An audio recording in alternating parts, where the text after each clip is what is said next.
give yourself grace and give grace to others because you're going to make mistakes. And if you don't make mistakes, you're really not learning. So admit your faults, make mistakes, give yourself grace, pick yourself back up. That's just part of learning a business.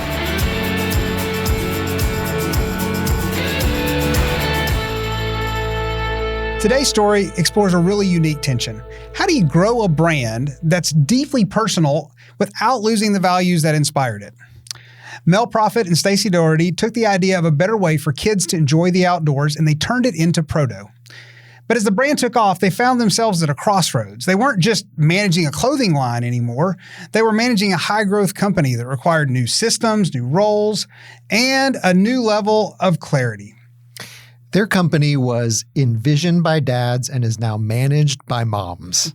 So we'll be talking about their scaling journey and how it impacted their daily life and their families. We'll look at how Mell and Stacey navigated the shift from doing it all to building a professional team and how they protect their seat at the dinner table while leading a fast-growing clothing brand. Mell and Stacey, welcome to the show. Thanks for having us. Thank you so much. Happy to be here. So the tagline, envisioned by dads and managed by moms, is pretty unique. Can you give us maybe a short history of how PRODOH started?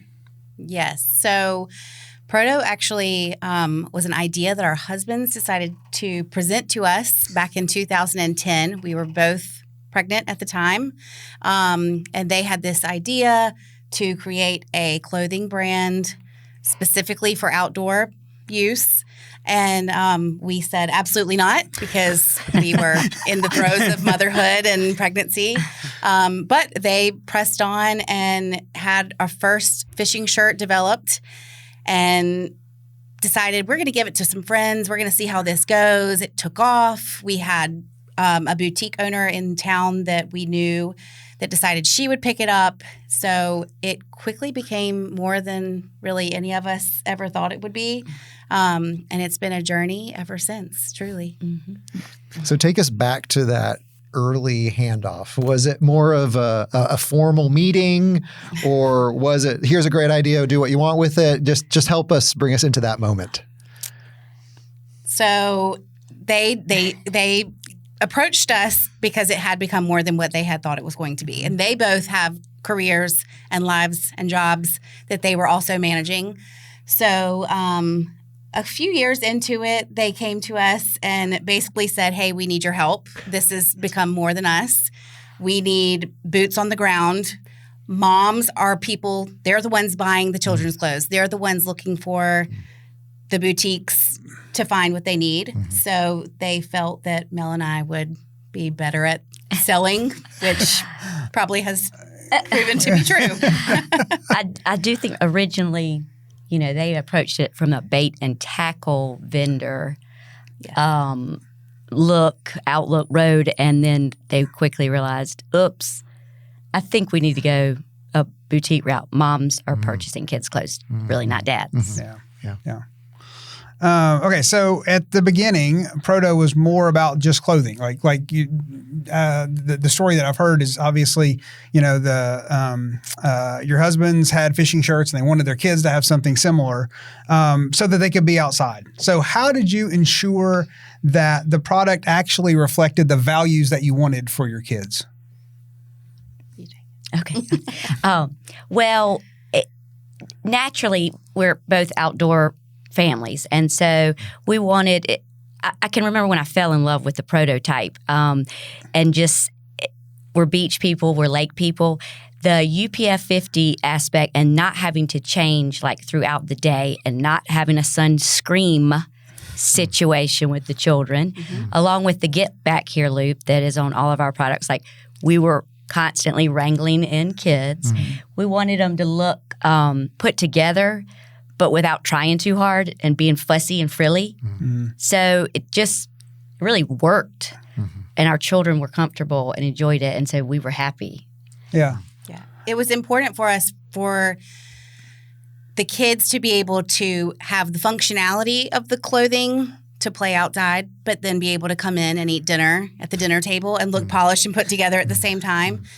And it was also important for us to instill those values that we had grown up with and our husbands had grown up with, of spending time outdoors trying to get away from that iPad kid generation, and getting them outside, playing in the dirt, dirty, in the water, whatever that may be, but making sure that they have those same values and fun play times that we had growing up.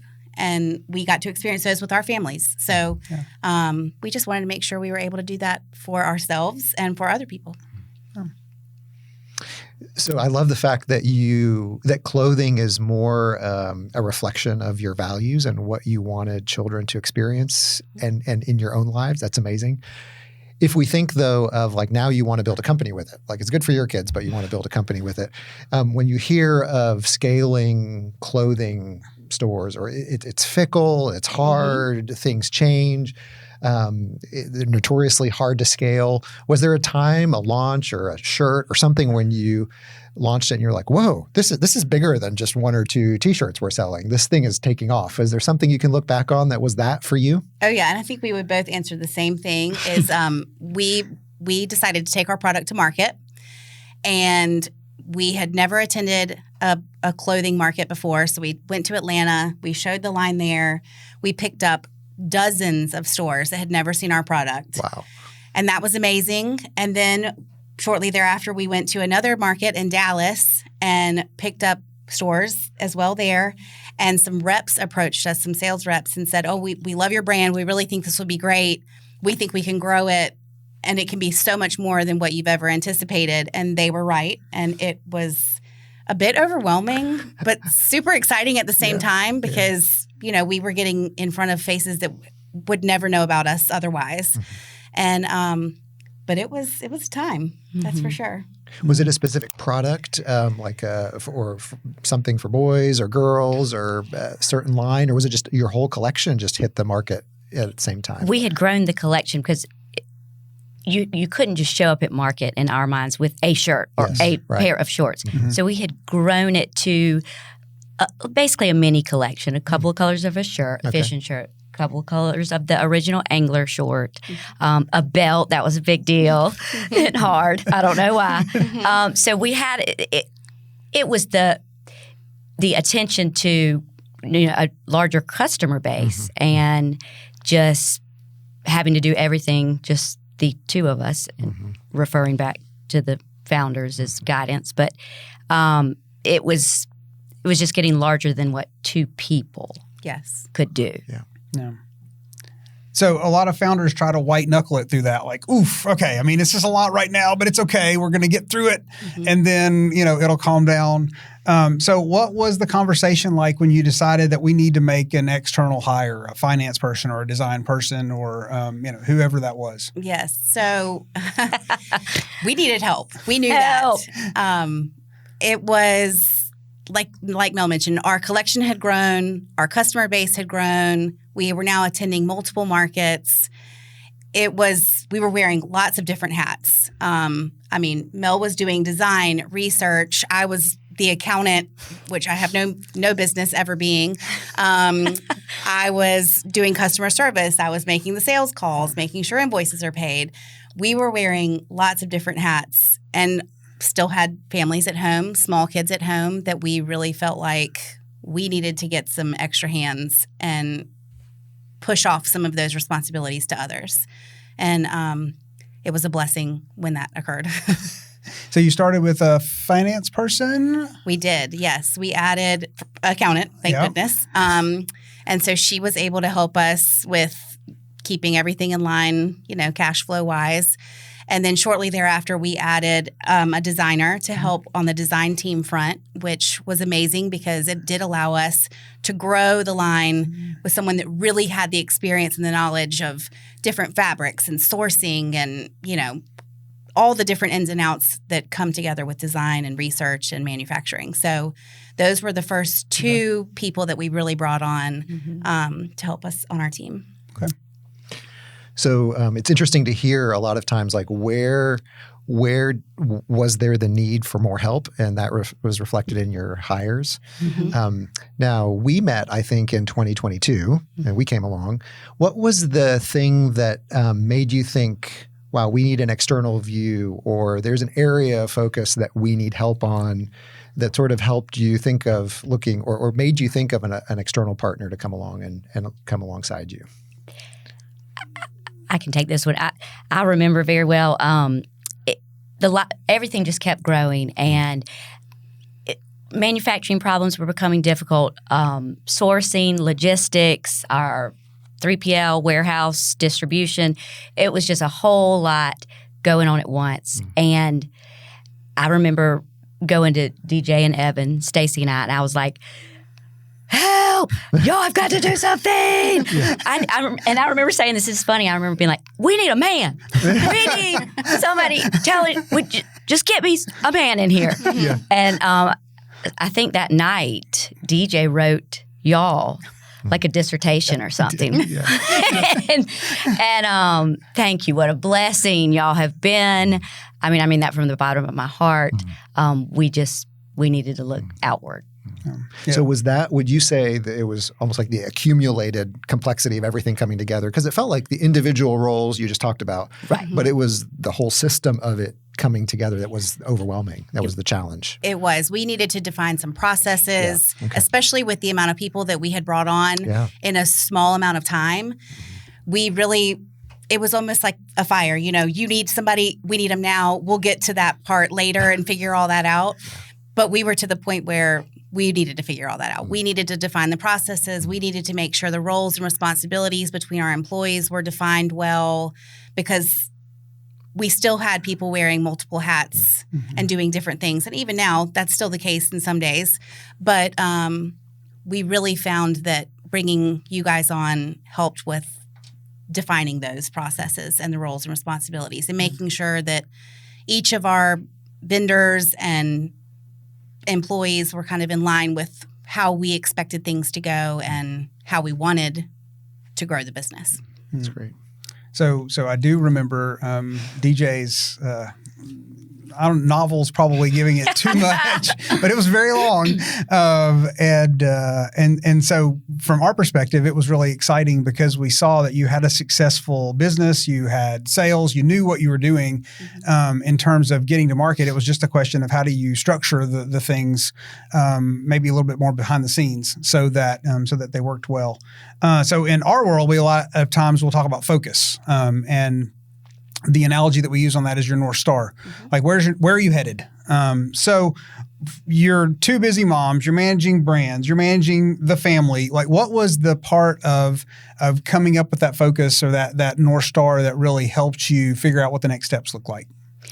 Like I said, I just feel like having something like we all got to the table together and we all wanted to grow.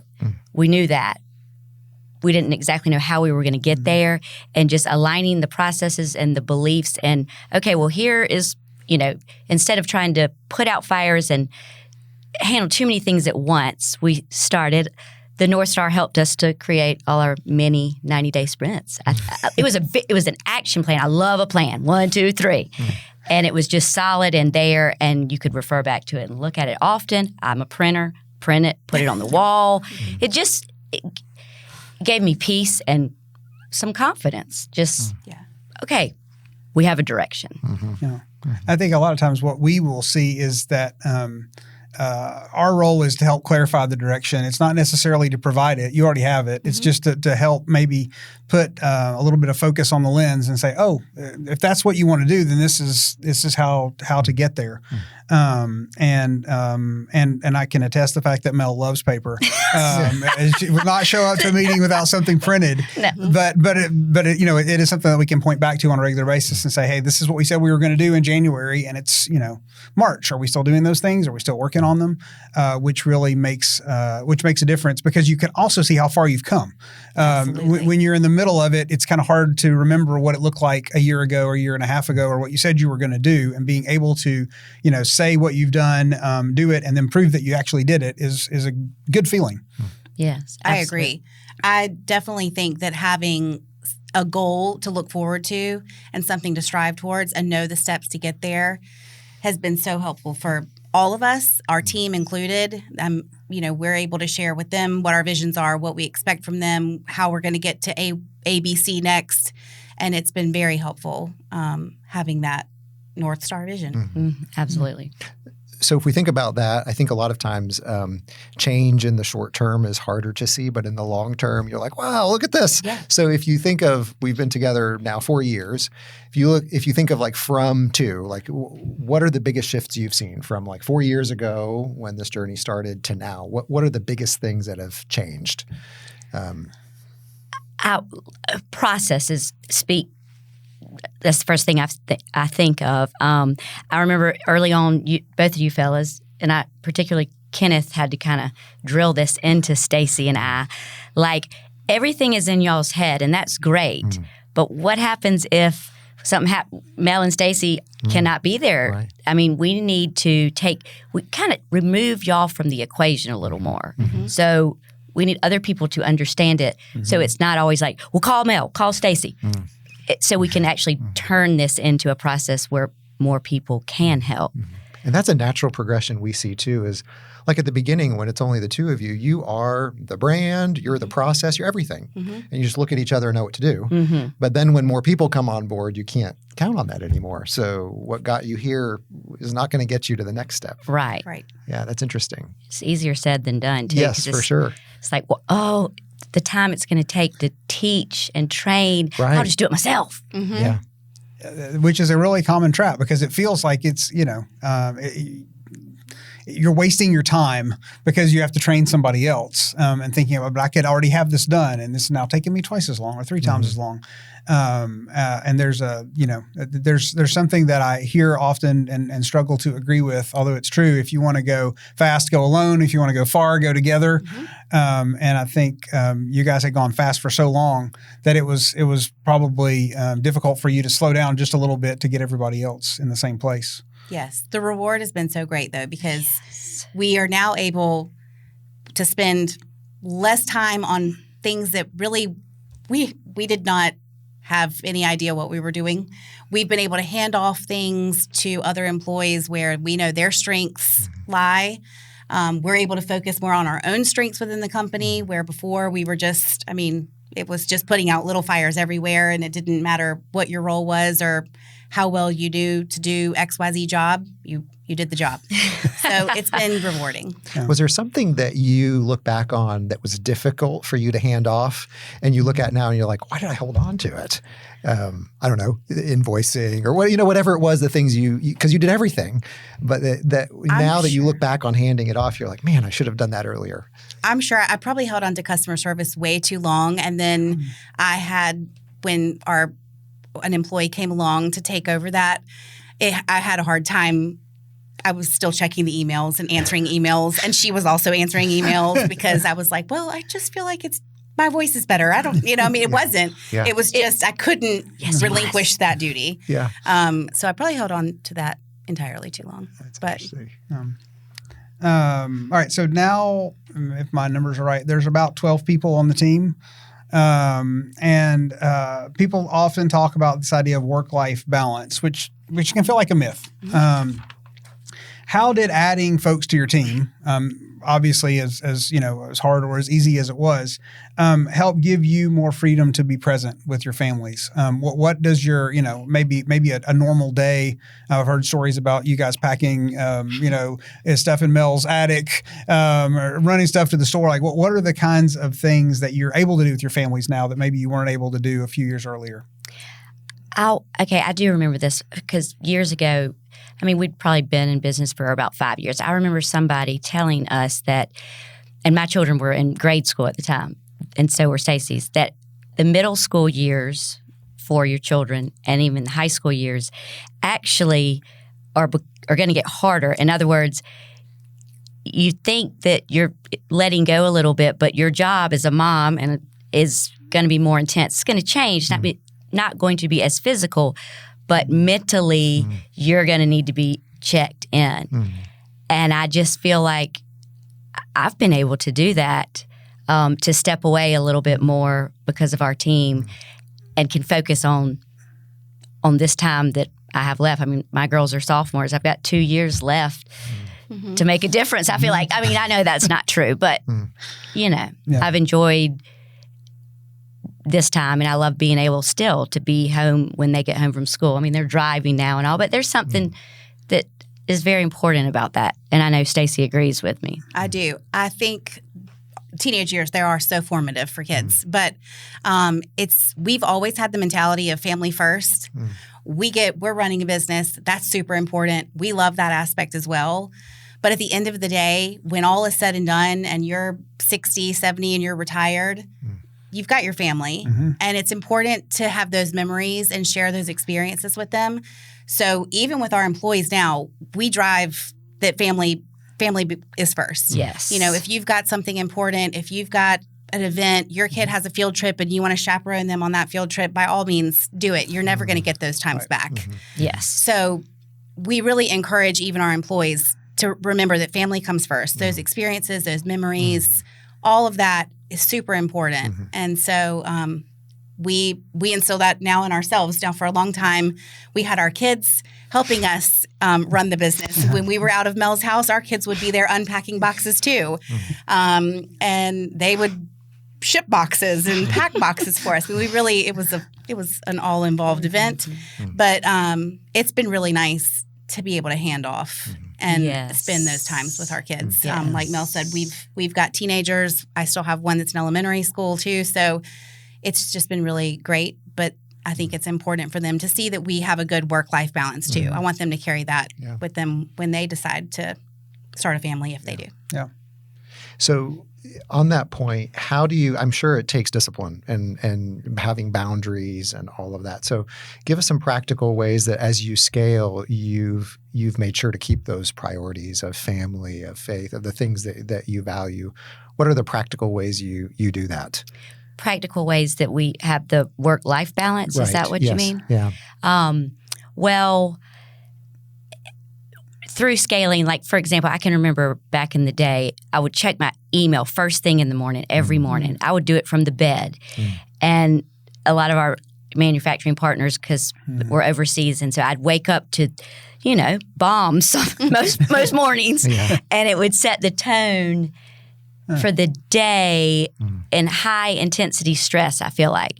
So now just having, more people on our design team and production team, I make a point to not check my email until I'm at a computer. I don't do it on the phone. Maybe because I used to have to print emails. And having more eyes connected to the goal. I'm able to start the day off right, I feel like. Okay. That's good. Yeah. Yeah, I think it's the same. I'm to the point where I might check emails at night. I might be on the time that I'm most productive is at night. My kids are all settled. Everybody's either in bed or they're also doing homework. That sometimes I find I'm the most productive when I'm at home, but everybody's settled and far away. It's the least stressful moment of my day. I can answer emails. I can invoice people. A lot I can do from home, which is kind of nice too, because I'm able to be home with the kids more. She's a machine too. At night, she can multitask like no other. I cannot. And I used to burn the candle at both ends, and I think I just wore it out. I can't do it anymore. Well, it's interesting. I mean, it's even the same sort of between us as well. And what I love about your story that's so beautiful is I think it's a combination of boundaries and flexibility. Bringing both of those things together. It's not a one size fits all, but flexibility is what you value and helps you work it in. Boundaries are important for you, and just recognizing that those are things that help us get through it, right? And keep the things, back to the original point, keep the things important that we all say is important. That's non-negotiable. Family, people, and those kinds of things. Yeah. So, obviously, we've spent a lot of time together. I've seen you two working side by side. What do you think is the greatest strength of your partnership? That we're yin and yang. Communication has always been super important, but we have both, after working together for over 10 years, 15 years, we have found what our strengths are individually. So, we play off of those strengths. She's so much better with research and paper and keeping records, taking notes. I mean, just everything. And I'm probably more better with just communication with outside, with our vendors, with stores.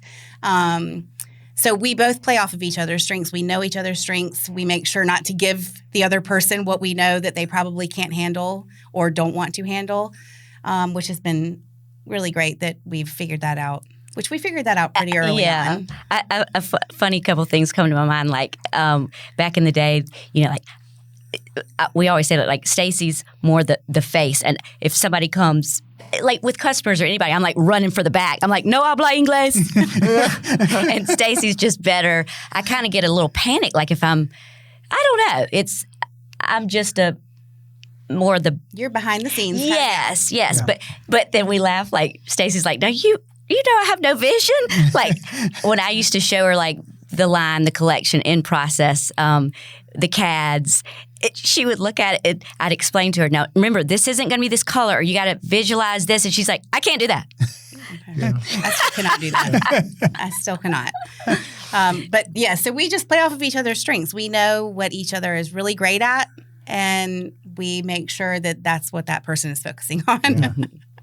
And once again, I think, before we said boundaries and flexibility, sort of like the opposites. Mm-hmm. Here again, you have complementary strengths. Yes. One like sort of the back end of managing, the other one sort of the front end of the customer facing. Mm-hmm. We see that in a lot of founder pairs that works out.